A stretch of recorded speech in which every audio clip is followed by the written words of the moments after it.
POP मूर्ती बनवण्यास हायकोर्टाने सहमती दिली आहे, तर कृत्रिम तलावात विसर्जन करण्याच्या अटीवर ही मान्यता देण्यात आली।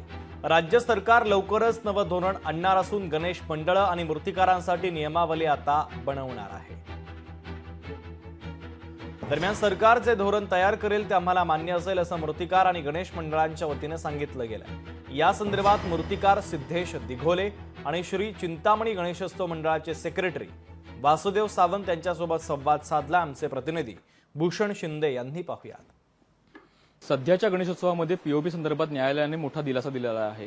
मात्र या संदर्भाच्या संपूर्ण प्रकरणामध्ये आता एक नवीन धोरण येणार आहे। ते सध्या धोरण राज्य सरकार तयार करत आहे। या नेमक्या धोरणात नेमकं काय असावं, यांच्या अपेक्षा काय आहे, एकंदर या संदर्भात आपण जाणून घेणार आहोत।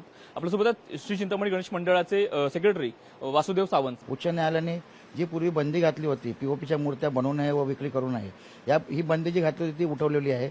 परंतु त्यांनी त्याचबरोबरच विसर्जनाबाबत जी अट त्यांनी दिली होती, नैसर्गिक जलस्रोतामध्ये विसर्जन करता येणार नाही, ती अट त्यांनी अजून ठेवलेलीच आहे।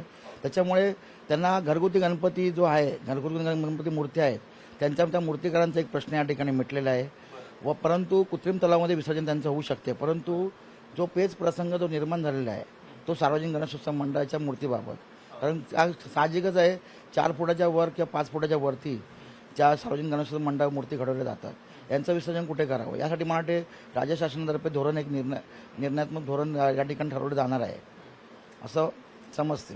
कॅमेरा आदित्यसह भूषण शिंदे, लोकशाही मराठी, मुंबई।